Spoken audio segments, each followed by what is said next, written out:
ಎಲ್ಲರಿಗೂ ನಮಸ್ಕಾರ. ಇವತ್ತಿನ ರೆಸಿಪಿ ಒಂದು ಬ್ರೇಕ್ಫಾಸ್ಟ್ ರೆಸಿಪಿ. ಅದು ಬೀಟ್ರೂಟ್ನಿಂದ ಮಾಡಿದಂತಹದ್ದು.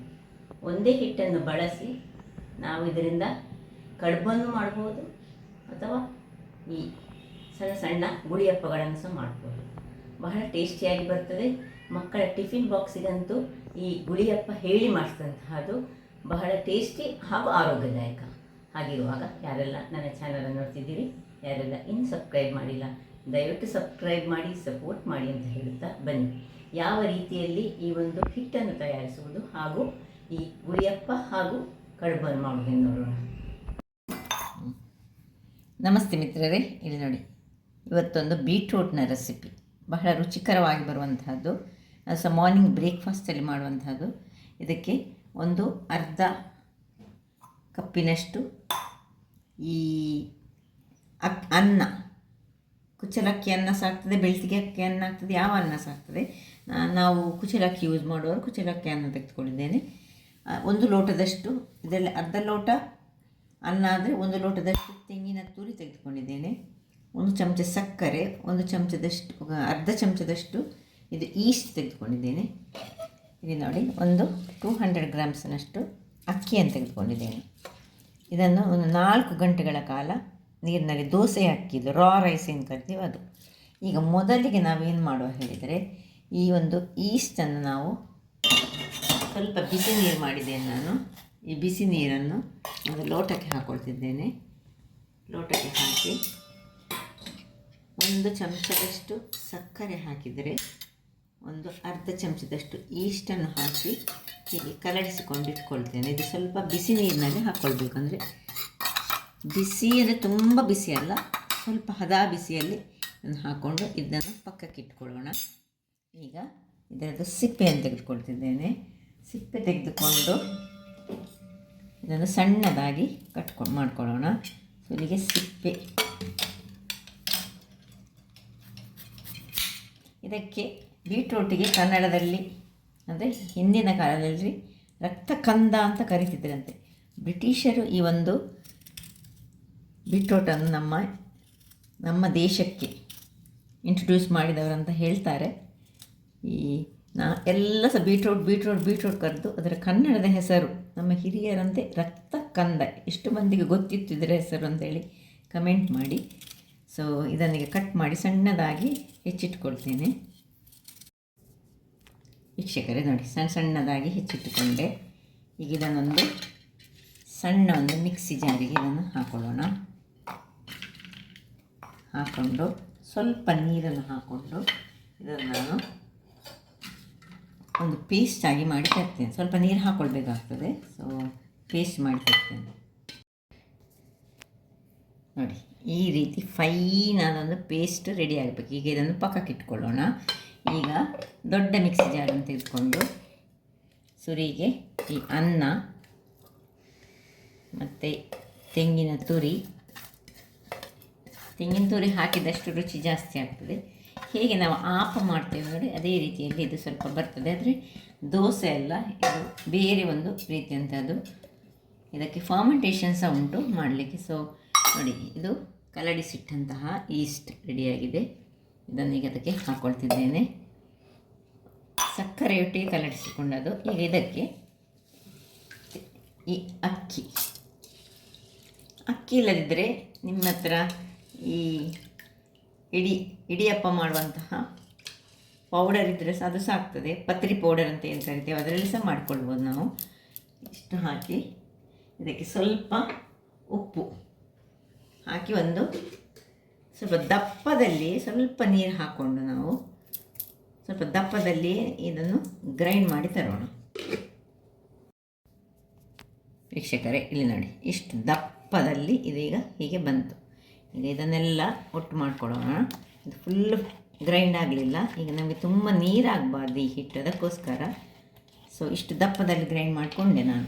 ಇನ್ನು ಏನು ಬೀಟ್ರೂಟನ್ನು ನಾವು ಗ್ರೈಂಡ್ ಮಾಡಿಟ್ಕೊಂಡಿದ್ದೇವೆ, ಒಳ್ಳೆ ಫೈನಾದ ಪೇಸ್ಟ್ ಆಗಿದೆ ನೋಡಿ. ಇದು ನಿಮಗೆ ಗೊತ್ತಾಗ್ಬೋದು. ಈ ಬೀಟ್ರೂಟನ್ನು ಯಾಕೆ ಸಪರೇಟಾಗಿ ನಾವು ಗ್ರೈಂಡ್ ಮಾಡೋದು ಹೇಳಿದರೆ, ಇದರೊಟ್ಟಿಗೆ ಹಾಕಿದರೆ ಇದು ಚೆನ್ನಾಗಿ ಗ್ರೈಂಡ್ ಆಗೋದಿಲ್ಲ ಒಮ್ಮೆಗೆ ಹಾಕಿದರೆ. ಈಗ ಇದನ್ನು ಇದಕ್ಕೆ ಶಿಫ್ಟ್ ಮಾಡ್ತಿದ್ದೇನೆ ನೋಡಿ. ಏನು ಕಲರ್ಫುಲ್ ಆಗಿದೆ ನೋಡಿ. ಸೊ ಎಲ್ಲವನ್ನು ಸಹ ಅದಕ್ಕೆ ಶಿಫ್ಟ್ ಮಾಡಿ, ಬೇಕಿದ್ದರೆ ಇದಕ್ಕೆ ಸ್ವಲ್ಪ ನೀರನ್ನು ಹಾಕೊಂಡು ನಾವು ಇದಕ್ಕೆ ಸೇರಿಸ್ಕೊಳ್ಳೋಣ. ಈಸ್ಟ್ ನಾನು ಮುಳುಗಿಸಿಟ್ಟಂತಹ ಇದಕ್ಕೆ ಸ್ವಲ್ಪ ನೀರನ್ನು ಹಾಕ್ಕೊಳ್ತಿದ್ದೇನೆ. ಅದರೊಟ್ಟಿಗೆ ಇಲ್ಲಿ ಇದಕ್ಕೆ ಸ್ವಲ್ಪ ನೀರನ್ನು ಹಾಕಿ, ತುಂಬ ಹಾಕ್ಕೊಳ್ಬಾರ್ದು, ನಮಗೆ ನೀರು ಹಿಟ್ಟು ಬೇಡ. ಸೊ ಇಷ್ಟನ್ನು ಹಾಕಿ ಈಗ ಇದನ್ನು ಇನ್ನೊಂದು ಸರ್ತಿ ಸ್ವಲ್ಪ ಗ್ರೈಂಡ್ ಮಾಡಿಕೊಂಡು ತರ್ತೇನೆ. ವೀಕ್ಷಕರೇ, ಇಲ್ಲಿ ನೋಡಿ ಏನು ಕಲರ್ಫುಲ್ ಆದೊಂದು ಬ್ಯಾಟರ್ ರೆಡಿ ಆಯಿತು. ಈಗ ಎಲ್ಲವನ್ನು ಒಂದು ಈ ಪಾತ್ರೆಗೆ ಶಿಫ್ಟ್ ಮಾಡ್ಕೊಳ್ಳೋಣ. ನೋಡಿ, ಇಷ್ಟು ದಪ್ಪದಲ್ಲಿ ಬೇಕು ನಮಗೆ, ತುಂಬ ನೀರಾಗಬಾರ್ದು. ಅದಕ್ಕೋಸ್ಕರ ನಾನು ಬೀಟ್ರೂಟನ್ನು ಸಹ ಸಪ್ರೇಟಾಗಿ ಮಾಡ್ಕೊಂಡದ್ದು ನೋಡಿ.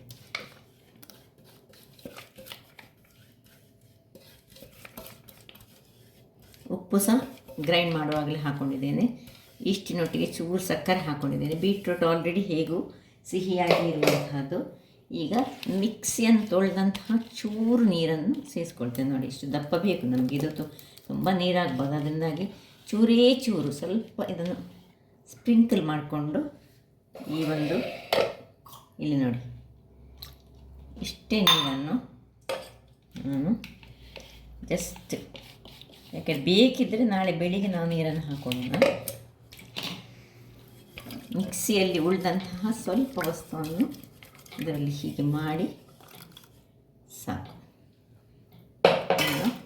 ಚೆನ್ನಾಗಿ ಒಮ್ಮೆ ಸ್ಪೂನ್ ಬೇಕಿದ್ದರೆ ಸ್ಪೂನಲ್ಲಿ ಕರಡಿಸ್ಕೊಳ್ಳಿ, ಅಥವಾ ಹೀಗೆ ಸಹ ಆಗ್ತದೆ. ಕೈಯಲ್ಲಿ ಒಂದು ಚೆನ್ನಾಗಿ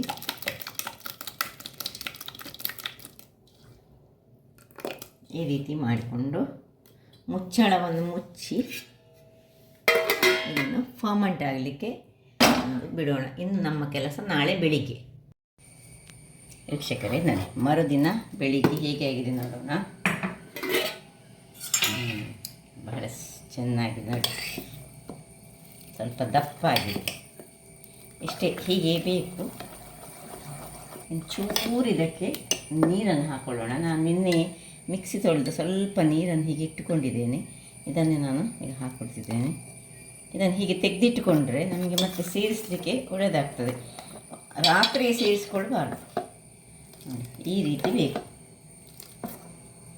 ಈಗ ಇದನ್ನು ನಾವು ಅಪ್ಪ ಕಾವಲಿಯಲ್ಲಿ ಹಾಕಿ ಅಪ್ಪದ ರೀತಿಯಲ್ಲಿ ಸಹ ಮಾಡ್ಬೋದು, ಅಥವಾ ಸುಲಭ ರೀತಿಯಲ್ಲಿ ಮಾಡೋದು ಹೇಳಿದರೆ ಹೀಗೆ ಒಂದು ಬಟ್ಟಲು ತೆಗೆದುಕೊಳ್ಬೇಕು. ಒಂದು ಬಟ್ಟಲಲ್ಲಿ ನಿಮ್ಮದು ಎಲೆ ಇರದಿದ್ದರೆ ಇದಕ್ಕೆ ಸ್ವಲ್ಪ ಬೆಣ್ಣೆಯ ಅಥವಾ ತುಪ್ಪವ ಅಥವಾ ಎಣ್ಣೆಯ ಯಾವುದನ್ನಾದರೂ ಸವರಿಕೊಂಡ್ರೆ ಆಯಿತು. ನಾನೀಗ ನನ್ನ ಹತ್ರ ಎಲೆ ಉಂಟು, ಎಲೆಯಲ್ಲಿ ಹಾಕ್ಕೊಳ್ತಿದ್ದೇನೆ. ಸೊ ಈಗ ಎಲೆಯಲ್ಲಿ ಹಾಕುವ ಮೊದಲು ನಾವಿಲ್ಲೊಂದು ಸ್ಟೀಮರನ್ನು ಬಿಸಿಗೆ ಇಟ್ಟುಕೊಳ್ಳೋಣ. ಸ್ಟೀಮರ್ ಮೊದಲಿಗೆ ಬಿಸಿ ಆಗಬೇಕು. ಓಕೆ, ಸ್ಟೀಮರ್ ಇಲ್ಲಿ ಕುದಿಲಿಕ್ಕೆ ಶುರುವಾಯಿತು. ಇದನ್ನು ಸ್ವಲ್ಪ ಸಣ್ಣದಾಗಿಟ್ಟುಕೊಂಡು ಇಲ್ಲಿ ನಾನು ಈ ರೀತಿ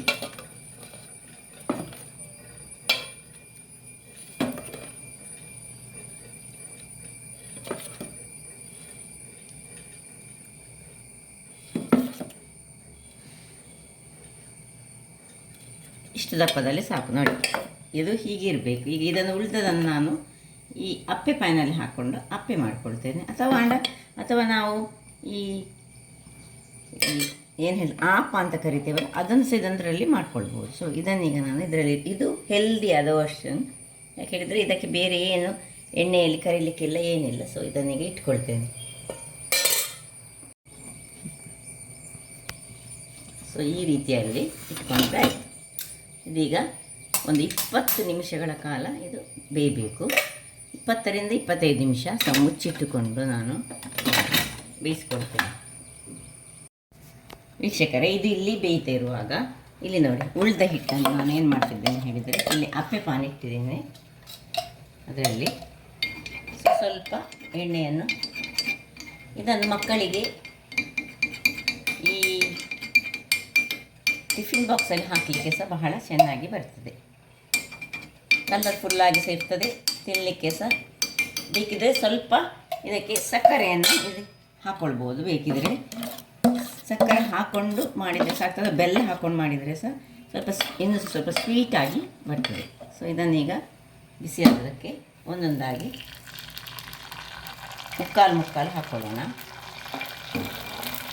ಉಪ್ಪು ಅಥವಾ ಎಣ್ಣೆ ಸಾಕ್ತದೆ, ಏನು ತೊಂದರೆ ಇಲ್ಲ.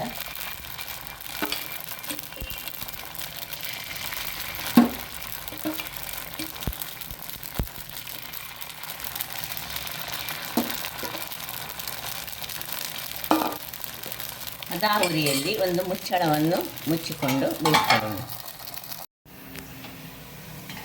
ಇಲ್ಲಿ ನೋಡಿ ಏನು ಕಲರ್ಫುಲ್ಲಾಗಿ ಬಂದಿದೆ ಅಂತ ಹೇಳಿದರೆ, ಈಗ ನಾನು ಸ್ವಲ್ಪ ತಿರುವಿ ಹಾಕೋಣ. ಸ್ಮೂತ್ ಸೌಂಡ್ ಒಳ್ಳೆ.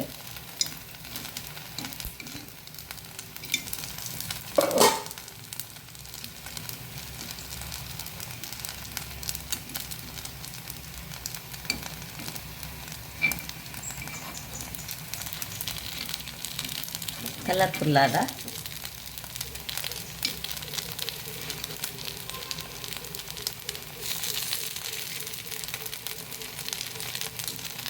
ಇಲ್ಲೀಗ ಇದನ್ನೊಂದು 2 ನಿಮಿಷ ಬೇಯಿಸ್ಕೊಳ್ಳೋದು.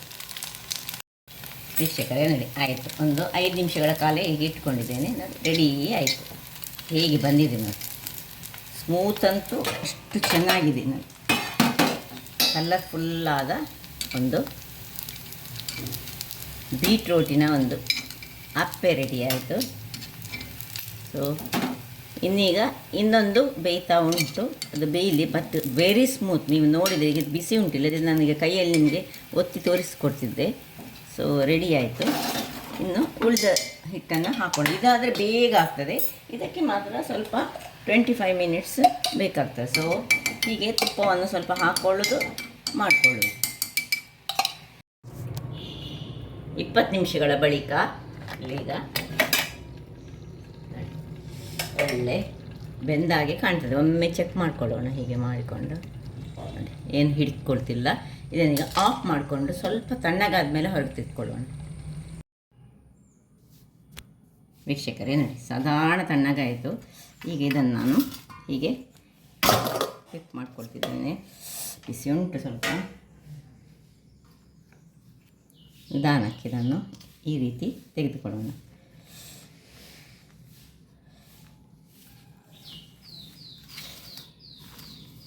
ಏನು ಚೆನ್ನಾಗಿ ಬಂದಿದೆ ನೋಡಿ.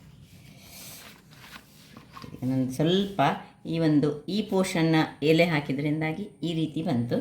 ಬಟ್ ಇದನ್ನೀಗ ಪೀಸ್ಗಳಾಗಿ ಕಟ್ ಮಾಡ್ಕೊಳ್ಳೋಣ.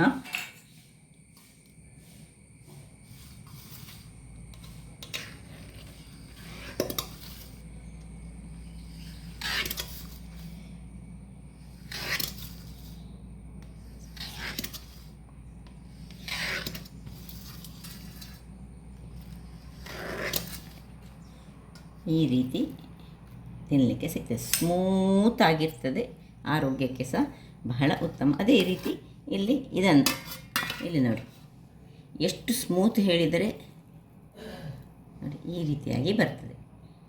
ಹಾಗಾದರೆ ನೋಡಿದ್ರಲ್ಲ ವೀಕ್ಷಕರೇ, ಬಹಳ ರುಚಿಕರವಾದ ಹಾಗೂ ಆರೋಗ್ಯದಾಯಕವಾದ 2 ಬಗೆಯ ತಿನಿಸುಗಳನ್ನು ಒಂದೇ ಹಿಟ್ಟಿನಲ್ಲಿ ಮಾಡಬಹುದು. ಹಾಗಾದರೆ ನನ್ನ ಈ ಕುಕಿಂಗ್ ಚಾನಲ್ ನಿಮಗೆ ಇಷ್ಟ ಆದರೆ ಬೋಳೂರು ಸುವರ್ಣ ಚಾನಲನ್ನು ಲೈಕ್ ಮಾಡಿ, ಶೇರ್ ಮಾಡಿ ಹಾಗೂ ಸಬ್ಸ್ಕ್ರೈಬ್ ಮಾಡಿ ಹಾಗೂ ನನ್ನ ಇನ್ಸ್ಟಾಗ್ರಾಮ್ ಪೇಜನ್ನು ಫಾಲೋ ಮಾಡಿ. ಧನ್ಯವಾದಗಳು.